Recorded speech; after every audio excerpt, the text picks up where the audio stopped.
ध्यान लगे जरा, force between two parallel current carrying conductor. ये मेरे पास दो पैरेलल वायर है लाइक दिस, ठीक है। अब इन दोनों में करंट सेम डायरेक्शन में भी फ्लो हो सकती है और ये दोनों करंट एंटी पैरेलल भी हो सकती है, मतलब एक में करंट ऐसे जा रही है और एक में करंट ऐसे जा रही हो, ठीक है। तो इन दोनों पैरेलल वायर के बीच में कितना फोर्स ये एक्सपीरियंस कर रहा है, और यहां से एम्पियर की 1 एम्पियर की आपको डेफिनेशन भी आपको मिलने वाली है, ठीक है। तो बोर्ड के पॉइंट ऑफ व्यू से ये एक इंपॉर्टेंट टॉपिक है आपके पास। तो मैं पैरेलल वायर इस तरह से तो नहीं ले रहा हूं जैसे मैंने अभी बनाया था, मैं इस तरह से वायर ले रहा हूं। ये मान लीजिए वायर एक्स है जिसमें मैं इसको क्रॉस लगा दे रहा हूं, मैं इसमें I1 करंट फ्लो हो रही है और ये वर्टिकली डाउनवर्ड है करंट, ठीक है। और दूसरा इसके ठीक पैरेलल एक वायर है जो कि इस तरह से है, इसमें भी ये भी डाउनवर्ड ही करंट फ्लो हो रही है, इसमें I1 करंट है और इसमें I2 करंट है। इस वायर का नाम मैं X लिख दे रहा हूं, इस वायर का नाम मैं Y ले रहा हूं। एक मैं साथ ही साथ दूसरा फिगर भी आप लोगों के लिए ड्रॉ कर देता हूं कि जो करंट है वो एंटी पैरेलल है, मतलब एक में करंट डाउनवर्ड है तो दूसरे वायर में जो करंट है वो कैसी है, वो अपवर्ड है। इस वायर का नाम मैं X लिख दे रहा हूं, इसका Y, और ये है इसमें करंट I1 है और इसमें करंट I2 फ्लो हो रही है। बात समझ में आ गई?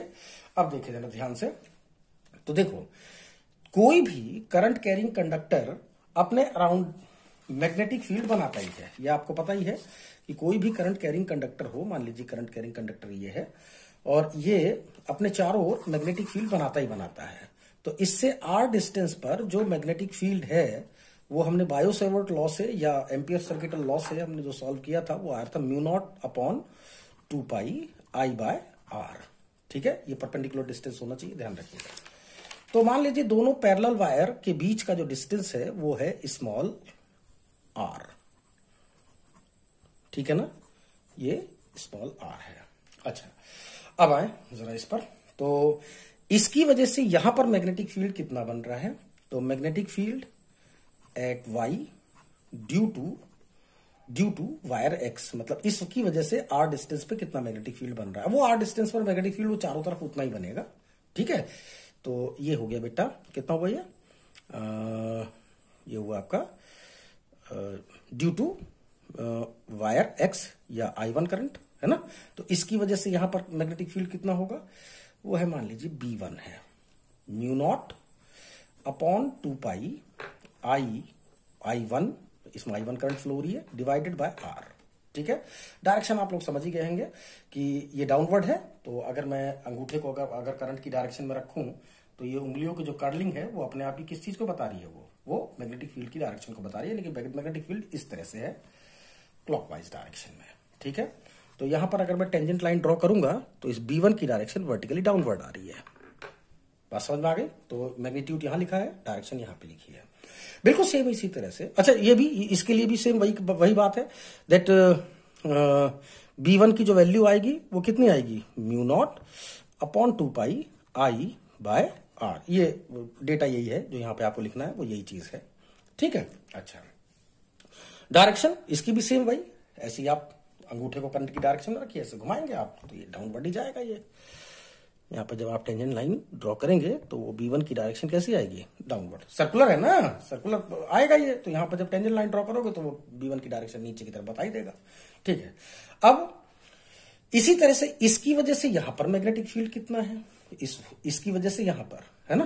तो magnetic field at x due to wire y या करंट I2, है ना, इसकी वजह से यहां पर मैग्नेटिक फील्ड कितना है, तो वो है मान लीजिए B2 है, राइट। तो वो हो गया μ0/2 पाई I2, इसमें करंट कितनी है, I2 है, डिवाइडेड बाय ये r डिस्टेंस पे आप निकाल रहे हो, इज दैट क्लियर। अच्छा, डिवाइडेड बाय r, ये फॉर्मूला मैंने पहले ही लिख दिया है इसीलिए आप लोगों को याद दिलाने के लिए, देखिए ध्यान से, ठीक। अच्छा, तो इसका जो डायरेक्शन आएगी वो कैसे आएगी, देखो अब मैं इसमें अंगूठे को करंट की डायरेक्शन में रख रहा हूं, ये दोनों पैरेलल करंट है, ये दोनों एंटी पैरेलल है। तो ऐसे मैंने घुमाया तो करंट मेरी ऐसे चलती है, मतलब ये जो मैग्नेटिक फील्ड की डायरेक्शन है वो ऐसे आ रही है, क्लॉकवाइज आ रही है ना। तो इस पॉइंट पर जब टेंजेंट लाइन ड्रॉ करोगे आप तो मैग्नेटिक फील्ड की डायरेक्शन यूं हो जाएगी, वो हो गई आपकी B2 हो गई। बात समझ में आ गई? अच्छा, इसकी वजह से भी सेम वही है, इसकी वजह से यहां पर मैग्नेटिक फील्ड कितना आ रहा है, वो भी सेम वही आएगा जो यहां पे मैंने लिखा है। तो जो B2 की जो वैल्यू है mu naught upon 2 pi I by R. ये जो चीज यहां पे लिखी हुई है वही आपको ये यहां पर भी लिखना है। हाँ, डायरेक्शन का फर्क जरा देख लेंगे आप। तो डायरेक्शन है, इसमें करंट एक्चुअली अपवर्ड जा रही है। कैसे जा रही करंट? अपवर्ड। तो अपवर्ड करंट का मतलब हो गया मुझे अंगूठे को क्या करंट की डायरेक्शन में ऐसे रखना पड़ेगा, तो मेरी उंगली इस तरह से घूम रही है, ऐसे घूम रही है, ध्यान दीजिएगा, इस तरह से एंटी क्लॉकवाइज घूम रही है। तो इस पॉइंट पर जब आप टेंजेंट लाइन ड्रॉ करोगे तो वो वर्टिकली डाउनवर्ड जाएगा। तो B2 की जो डायरेक्शन है वो है वर्टिकली डाउनवर्ड, इसमें B2 अपवर्ड जा रहा था। ठीक, अब सारी बात खत्म हो गई, इतना ही समझाना था आपको। अब तो कोई दिक्कत ही नहीं है। अभी मैंने आप लोगों को कुछ चीज पढ़ाई है ना, और वो मैंने यही पढ़ाया आपको कि जो ये है, ये मान लीजिए कोई करंट कैरिंग कंडक्टर है ये, ठीक, और इसके परपेंडिकुलर ये L लेंथ का कोई वायर है, ये L लेंथ का कोई वायर जिसके अंदर ये I करंट फ्लो हो रही है।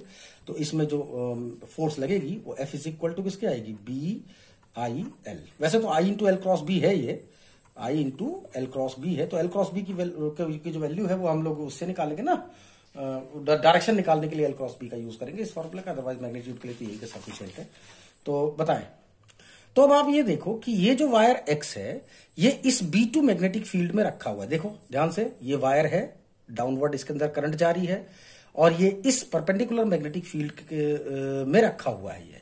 तो इसकी L लेंथ पर कितना फोर्स लग रहा है ना? तो force on wire X due to B2, vector B2 है ना, तो कितना होगा बताएं? तो मैं इसको लिख दे रहा हूं F1 इज इक्वल टू, बताएं, force on L length of wire X, right. तो मैं इसको F1 लिख दे रहा हूं, वो कितना आएगा? I इनटू इसकी लेंथ कितनी है? I, इसमें करंट कितनी फ्लो हो रही है? I1 करंट फ्लो हो रही है, ठीक है। और ये किस मैग्नेटिक फील्ड में रखा हुआ है? B2 मैग्नेटिक फील्ड में रखा है। तो IL into B2। Is that clear? कोई दिक्कत तो नहीं है ना? सेम इसी तरह से ये जो वायर X है ये इस B2 मैग्नेटिक फील्ड में रखा हुआ है, जो कि डाउनवर्ड है, जो कि किसके है? डाउनवर्ड है। इसको बल्कि आप थोड़ा सही से लिख लीजिए, मैं इसको काट के I into L cross B2 लिख दे रहा हूं, ताकि कम से कम डायरेक्शन तो कम से कम आप पता लगा लेना, ठीक है। अच्छा, तो इसी तरह से इसके लिए भी देख लीजिए आप। तो इसके लिए अगर आप निकालेंगे तो वो आ जाएगा F1, इस पर कितना फोर्स है, इसकी L लेंथ पर कितना फोर्स, ये जो वायर X है इसकी L लेंथ पर कितना फोर्स एक्सपीरियंस हो रहा है, तो वो होगा I into L cross B2, right ना। मैग्नीट्यूड तो खैर बहुत सिंपल है निकालना, मैग्नीट्यूड मैं निकाल दे रहा हूं। Magnitude F1 is equal to हो जाएगा IL B2 sin 90। ध्यान देंगे L और B दोनों म्यूचुअली परपेंडिकुलर है, ठीक है। तो ये हो गया। ओहो, इसके अंदर करंट कितनी जा रही थी? I1 जा रही थी ना, तो I1 करंट लीजिए, ये हो गया I1, ठीक। तो ये हो गया I1 L, B1 की जरा वैल्यू पुट करिए, ये बेटा ये वाली, ये सॉरी B2 की, mu naught upon 2 pi I2 by R। Is that clear? कोई दिक्कत परेशानी तो नहीं यहां तक? अच्छा, तो इसके आगे का डेरिवेशन के लिए मैं एक पेज निकाल लूं पहले, नहीं तो दिक्कत हो जाएगी इसी में, ठीक है। तो इसकी वजह से जो मैग्नेटिक फील्ड आ रहा था, मैग्नेटिक फोर्स जो आ रही है वो इतनी आ रही है आपकी, आपको भैया तो ये हो गया आपका, यहां से देखेंगे, मैं इसको थोड़ा मोड़ दूं इसे। तो अब देखेंगे जरा ध्यान से कि इस जरा वैल्यू पहले पुट कर लीजिए, पूरा का पूरा जो आंसर आ रहा है, जो F1 आ रहा है वो आ रहा है आपका mu naught upon 2 pi I1 I2 bye R। ये देखिए ध्यान से, mu naught upon 2 pi I1 I2 bye R, ठीक है, इंटू एल, ये है ही है। तो फोर्स पर यूनिट लेंथ कितनी आ रही है? ये आ रही है mu naught upon 2 pi I1 I2 by R. तो ये फोर्स की वैल्यू हो गई, है ना। डायरेक्शन और पता लगा लीजिए जरा इसी में साथ ही साथ। तो जो एल क्रॉस बी की डायरेक्शन होगी वही इस फोर्स F1 की डायरेक्शन होगी। तो एल कैसे है, डाउनवर्ड है। एल कैसा है, डाउनवर्ड, नीचे की तरफ है। ये देखो मैं एक पेन उठा लूं, ये हो गया नीचे की तरफ, राइट। B2 इधर की तरफ है ना। तो एल से बी की तरफ आप ऐसे घुमाइए हाथ, तो अंगूठा किधर की तरफ जा भाग रहा है, इधर की तरफ। तो इसका मतलब ये हो गया कि जो फोर्स की जो डायरेक्शन है वो F1 की जो डायरेक्शन है वो इधर की तरफ आ रही है। बात समझ में आ गई। इसमें भी सेम वही आंसर आना है, यानी कि अब मैं इसको वैल्यू यही सब रखूंगा तो फिर से वही आंसर आ जाएगा। तो मैं डायरेक्ट वैल्यू लिख दे रहा हूं। तो F1 by L is equal to हो जाएगा mu naught upon 2 pi I1 I2 upon R. और इसकी डायरेक्शन जो एल क्रॉस बी की डायरेक्शन होगी वही इसकी भी होगी। तो एल की जो डायरेक्शन है वो तो डाउनवर्ड है ही, जो करंट की डायरेक्शन है वही लेनी पड़ेगी मुझे। लेकिन बी इसमें ऐसे है, इधर की तरफ है ना, ए इधर की तरफ। तो देखिए जरा, एल से बी की तरफ जब आप घुमाएंगे ऐसा हाथ जो है अपना एल से बी की तरफ ऐसे, राइट। तो जब आप ऐसे घुमाएंगे तो अंगूठा इधर की तरफ जा रहा है। तो इसका मतलब जो फोर्स F1 है इस केस में वो इधर की तरफ लग रही है।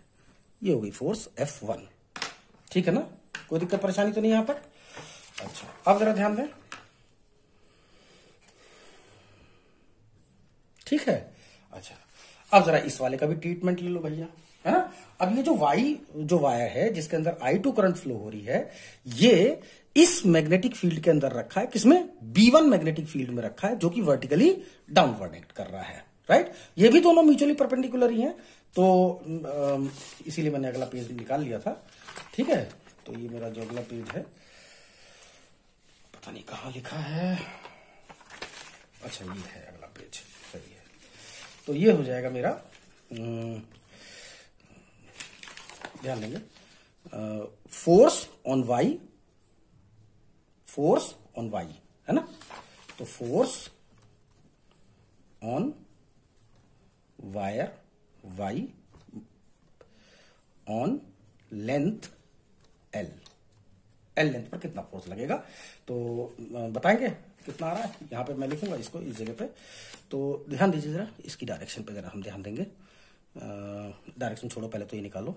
तो F इज इक्वल टू आई, इसमें करंट कितनी जा रही है, I2। तो ये मैं फोर्स F2 लिख दे रहा हूं। करंट इसके अंदर है I2 इनटू इसकी लेंथ, एल लेंथ पे आप निकाल रहे हो। तो ये हो गया L क्रॉस, और किस मैग्नेटिक फील्ड में रखा है ये, B1। ये B1 मैग्नेटिक फील्ड में रखा है। सेम यही ट्रीटमेंट आपको यहां पर भी लेना है, ठीक है ना। अच्छा, तो ये हो जाएगा F2 इंटू, मैग्नीट्यूड निकाल रहा हूं सिर्फ, I2 L B1 साइन 90, या फिर F2 इज इक्वल टू हो जाएगा I2 L B1 की जरा वैल्यू पुट करेंगे हम, mu naught upon 2 pi I1 bye R, ठीक है ना। ये है B1 की value, mu naught upon 2 pi I1 bye R, ठीक। तो ये हो गया आपका फोर्स पर यूनिट लेंथ कितनी आ रही है, फोर्स पर यूनिट लेंथ आ रही है आपकी mu naught upon 2 pi I1 I2 upon R। तो जरा ध्यान से देखें, जो फोर्स जितना फोर्स ये वाला वायर एक्सपीरियंस कर रहा है, सेम उतना ही फोर्स ये भी एक्सपीरियंस कर रहा है। डायरेक्शन जरा देख लेते हैं हम क्या हो रहा है। तो इस पे जरा अगर हम डायरेक्शन पे ध्यान दें तो हमें L क्रॉस B1 की डायरेक्शन चाहिए। तो L डाउनवर्ड है, नीचे की तरफ है L, और B किधर की तरफ है, B इधर की तरफ है। तो दोनों वेक्टर को एक ही पॉइंट से, इस पॉइंट से मैं डिजाइन कर रहा हूं। तो ये हो गया L और ये हो गया B, राइट ना। तो L से B की तरफ ऐसे घुमाए अपना हाथ, तो देखो किधर की तरफ जा रहा है, फोर्स की डायरेक्शन इधर जा रही है, यानी कि L क्रॉस B की डायरेक्शन इधर की तरफ है। तो जो L क्रॉस B की डायरेक्शन है वही फोर्स की डायरेक्शन है। तो फोर्स F2 क्या है, ऐसे। बात समझ में आ गई। इसमें अगर आप फोर्स निकालेंगे, इसमें भी सेम वही चीज आएगी, सब सारा का सारा डेरिवेशन आपको ऐसे कैसे ही करना पड़ेगा, ठीक। तो सॉरी, कहां गया डेरिवेशन, ये रहा। तो सेम टू सेम ऐसे कैसे डेरिवेशन आपको इसमें भी करना पड़ेगा। तो इसका भी सेम वही आएगा। तो F2 बाई एल आ जाएगा इसमें mu naught upon 2 pi I1 I2 by R। लेकिन इसकी भी जो डायरेक्शन आएगी उस पर हमें जरा गौर करना पड़ेगा। तो L क्रॉस B1 की डायरेक्शन देखेंगे हम। तो L है इसमें अपवर्ड, ध्यान देंगे, एक ही पॉइंट से मुझे दोनों वेक्टर ड्रॉ करने हैं। तो मैं इस वाले पॉइंट से ड्रॉ कर रहा हूं। ये हो गया L, करंट ऊपर की तरफ है ना, तो वही करंट की वही L की डायरेक्शन हो जाएगी। तो ये हो गया L और ये हो गया B। तो अब की बार जब मैं L से B की तरफ ऐसे घुमाऊंगा तो इधर की तरफ जा रहा है ये। तो फोर्स कितना हो गया, ये फोर्स F2 हो गया। तो अब यहां पर जरा ध्यान देने की बात यह है कि ये जो पैरेलल करंट होती हैं, पैरेलल करंट जो होती हैं वो एक दूसरे को हमेशा अट्रैक्ट करती हैं, और जबकि जो एंटी पैरेलल करंट होती हैं वो एक दूसरे को रिपेल करती हैं। With the force per unit length mu naught upon 2 pi I1 I2 by R, या फिर आप इसको लिख सकते हो F by L is equal to 2 into 10⁻⁻⁷ I1 I2 by R. यहां से हम एम्पियर की डेफिनेशन निकालते हैं। ठीक है, कि अगर मान लीजिए मेरे पास ये दो पैरेलल वायर हैं और इसमें पैरेलल या एंटी पैरेलल करंट फ्लो हो रही है, राइट? तो I1 F by L is equal to 2 into 10⁻⁻⁷ I1 और I2 1 into 1 upon R1 metre. तो अगर दो पैरेलल वायर हैं जिसके अंदर सेम करंट फ्लो हो रही है, पता नहीं कितनी करंट फ्लो हो रही है ये नहीं मालूम है मुझे, ठीक है, लेकिन सेम करंट फ्लो हो रही है ये पक्का है, आई इसमें भी आई इसमें भी, और दोनों के बीच का सेपरेशन कितना है, 1 मीटर हो, ये रहा 1 मीटर। तो फोर्स पर यूनिट लेंथ, चाहे वो अट्रैक्टिव आ रही हो चाहे रिपल्सिव आ रही हो, यानी कि पैरेलल अगर होंगे तो अट्रैक्टिव और अगर एंटी पैरेलल करंट है तो रिपल्सिव फोर्स।